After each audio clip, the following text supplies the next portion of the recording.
1963年屬兔嘅朋友，聽住2026年對你嚟講係一個由暗轉明、翻身逆轉嘅關鍵年。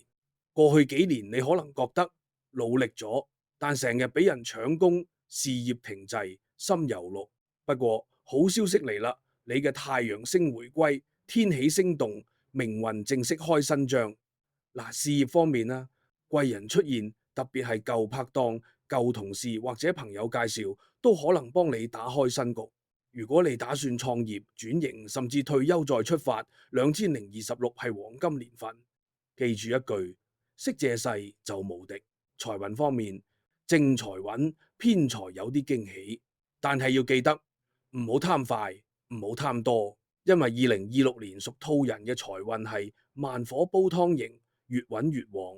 感情方面，感情方面啊，即係天喜星暗命桃花開，單身嘅你可能遇到命中人，有伴侶嘅要學識表達感激，感情自然升溫。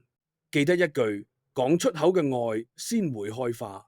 健康運要留意脾胃同情緒。2026年事多，但唔好硬撐，心靜運就靜，身安財就安。總結一句，話喺句逢1963年屬兔嘅你，2026係破舊立新、重生再起嘅一年。舊運走，新機嚟，命中貴人已經準備好，就睇你識唔識迎接。最後送你一份禮物，我為1963年屬兔嘅朋友準備咗一個免費八字起盤服務，幫你睇清2026年你自己命格入邊嘅貴人位同財氣點。記得點擊描述欄登記，有緣人今日送你免費嘅八字起盤，俾你讀懂命運，重寫人生。